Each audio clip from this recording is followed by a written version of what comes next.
Cuando hablamos de la mafia, uno de los nombres más reconocidos, por no decir el que más, es sin duda el de Al Capone. Y a él van inevitablemente asociados hechos como el del contrabando de alcohol durante la ley seca y el de las guerras entre bandas en Chicago. Y también, por supuesto, va asociado a él el nombre de otro tipo que la historia se ha empeñado en darnos como su principal archienemigo, Eliot Ness. Un hombre al que muchos conocieron en su día o bien por la serie de los años 60 o bien por la fantástica película de Brian De Palma. Pero más allá del mito creado alrededor de su figura, ¿cómo era este hombre? ¿Fue tan importante a la hora de capturar a Al Capone? Y sobre todo, ¿qué fue de él tras la captura del famoso gángster?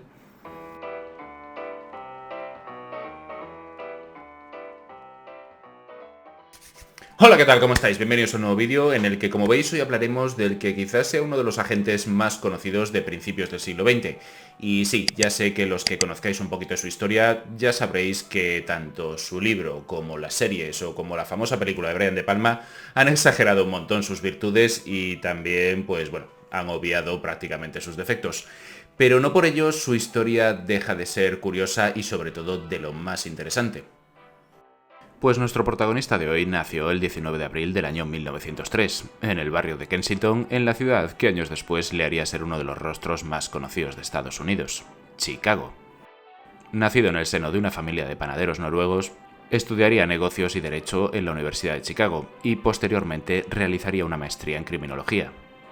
Hacia mediados de los años 20 entraría en el Departamento del Tesoro y sería empleado como agente de la prohibición en la ciudad de Chicago, pero bueno, no adelantemos acontecimientos.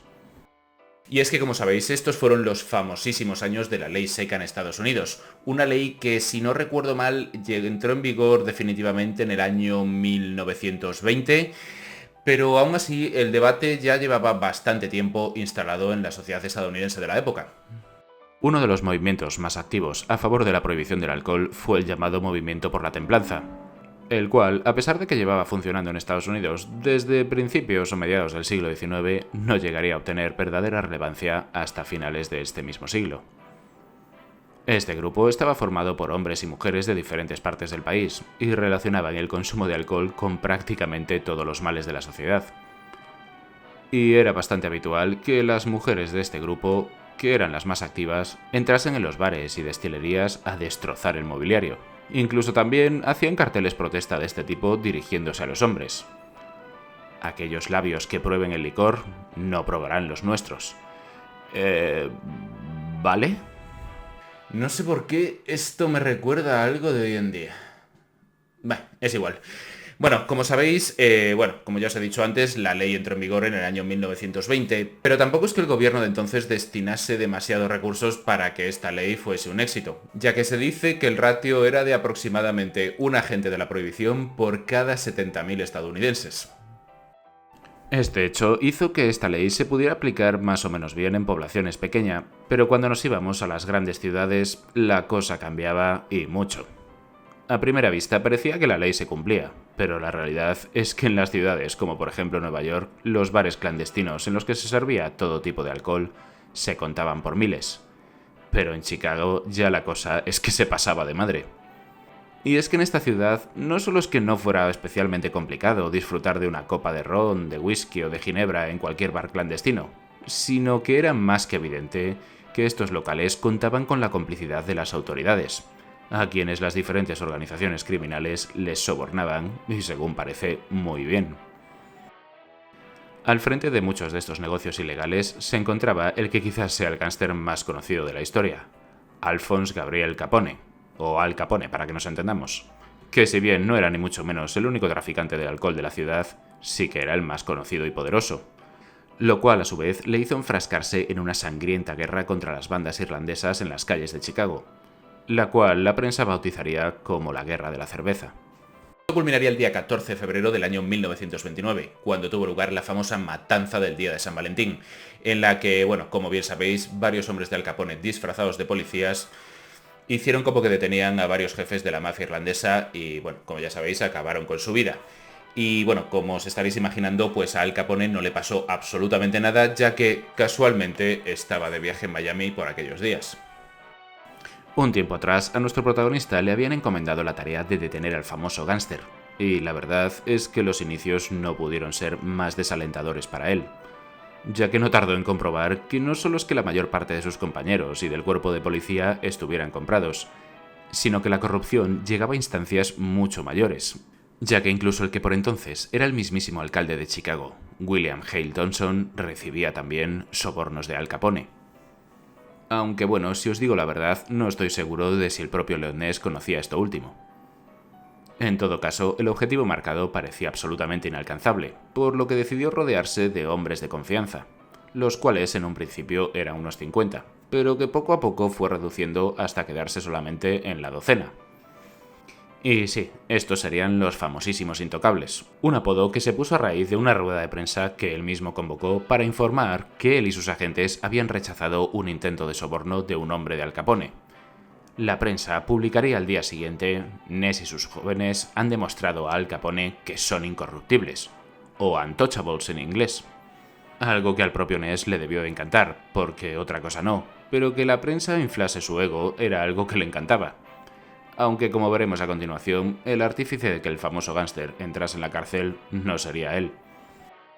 Y hasta aquí lo lógico sería preguntarse, bueno, si Eliot Ness no fue el tipo que hizo que Al Capone entrase en la cárcel, ¿qué fue lo que hizo para que se asocie tanto a Eliot Ness como el enemigo de Al Capone? Pues a ver, básicamente Eliot Ness para Al Capone lo que fue durante este tiempo es, bueno, hablando mal y pronto, un tremendísimo dolor de huevos. Cuando la gente vio que el famoso gángster tenía dinero de sobra para comprar a gran parte de las autoridades de Chicago, llegó a una conclusión rápida: había que cortar el flujo de dinero. Algo que no era ni mucho menos sencillo, ya que se especula que el famoso gángster ingresaba cada año, y solamente por el negocio del alcohol, unos 125 millones de dólares. Para ello, y gracias en parte a la labor de infiltración de uno de sus agentes en la banda de Capone, los llamados intocables hacían continuas redadas en bares y destilerías del famoso gángster de origen italiano, algo que hizo que este último le pusiera precio a la cabeza de todos ellos. Por supuesto, en muchas de estas redadas, Eliot Ness no se olvidaba de llamar a la prensa para que cubrieran el evento, y así de paso le diera un nuevo empujón a su ego. Pero sin embargo, y como imagino que ya sabéis, esto no fue lo que hizo que el gángster diera con sus huesos en la cárcel. Y es que a pesar de sus crímenes, el hombre que le llevó a estar entre rejas fue Frank Wilson, un agente del Tesoro que ya por entonces tenía de fama de ser extremadamente minucioso en su trabajo, y revisando los impuestos de Al Capone reunió las pruebas para que el capo fuera condenado a 11 años de prisión. Esta parte de la historia que os acabo de contar, bueno, es la más famosa y la que seguramente todos conocéis o habréis oído hablar, pero claro, ¿qué fue de nuestro protagonista de hoy cuando Al Capone estuvo encerrado entre rejas y, por supuesto, cuando la ley seca fue abolida? Pues como bien dijo su personaje al final de la famosa película de Brian De Palma, se tomó una copa, pero sería la primera de las muchísimas que se tomaría hasta el día de su muerte. Y sí, sé que esto puede resultar algo paradójico, pero a la vez que este hombre era considerado toda una celebridad en Estados Unidos, desde la abolición de la ley seca, Eliot Ness se fue convirtiendo poco a poco en un alcohólico. Para 1935, la ciudad de Cleveland le nombraría director de seguridad pública, lo cual le daba competencias sobre el cuerpo de bomberos, el de policía o el de protección civil, y su misión allí era luchar contra el juego ilegal y el crimen organizado. Pero se encontró con otro caso que desde luego no era lo que él se esperaba. Y es que en septiembre de 1935, dos cuerpos a los que les habían amputado brazos y cabeza aparecieron en la ciudad. La prensa llamaría al autor de estos horribles asesinatos el asesino del torso. Ambas muertes causaron conmoción en la ciudad por el nivel de brutalidad, y más todavía cuando no dejaron de aparecer cuerpos con similares características. En total se llegarían a encontrar 12 cadáveres, de los que tan solo se pudo identificar a 3. Viendo lo mediático que era el caso, y sobre todo la presión que ejercía la prensa, Eliot Ness no dudó en involucrarse personalmente en este caso. Pero claro, él se había hecho famoso por pelear contra mafias o organizaciones criminales, lo cual no era lo mismo ni remotamente que luchar contra un asesino en serie. Pero claro, a ver quién era el bueno que le llevaba por entonces la contraria al bueno de Eliot. Y es que para que me entendáis, los cuerpos habían sido hallados en poblados de gente con bajos recursos que, como imaginaréis, en plena Gran Depresión estaban abarrotados. Y a nuestra protagonista de hoy no se le ocurrió mejor idea que desmantelar e incendiar todo aquel poblado, desatando obviamente una fuerte polémica. Pero lo más curioso es que el conteo oficial de cadáveres cesó, eso sí, oficialmente.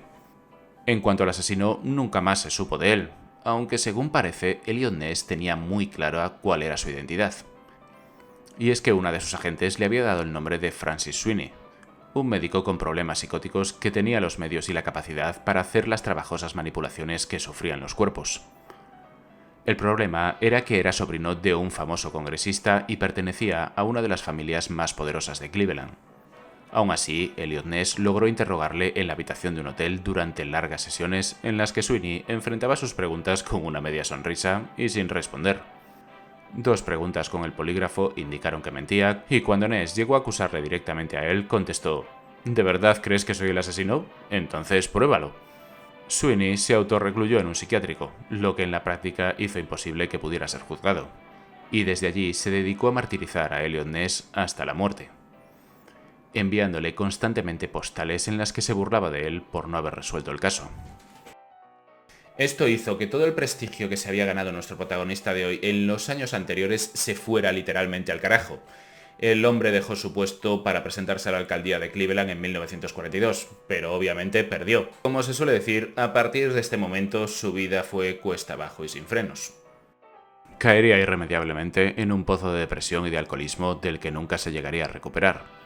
Tendría un accidente y fue detenido por conducir borracho, e incluso perdería su trabajo que tenía en una empresa de seguridad. En cuanto a lo personal, nuestro protagonista se llegaría a casar 3 veces, divorciándose en 2, y tendría un hijo adoptado. Pero en este tiempo de caída y de depresión, encontraría un último momento de lucidez para escribir el libro Los Intocables, el cual sirvió para mitificar su figura y para que en el futuro se hicieran grandes productos audiovisuales. Eso sí, el pobre Ness nunca llegaría a haber editado su libro, ya que, olvidado por la sociedad, que no hacía mucho le habría encumbrado, murió de un infarto en mayo de 1957. Así como le sucedería en los últimos años de su vida, sus cenizas también fueron olvidadas en un garaje durante 40 años hasta el año 1997, cuando fueron esparcidas en un lago cercano al cementerio de Cleveland. Y hasta aquí mi vídeo de hoy. Si os ha gustado ya sabéis, podéis suscribiros que es gratis, dejarme un like que me ayuda mucho, un comentario con qué os ha parecido el vídeo que me ayuda más todavía, o podéis compartir el vídeo en vuestras redes sociales. Y si no os ha gustado, como suelo decir en alguna ocasión, recomendárselo a quien que os caiga mal para que se fastidie y se lo trague.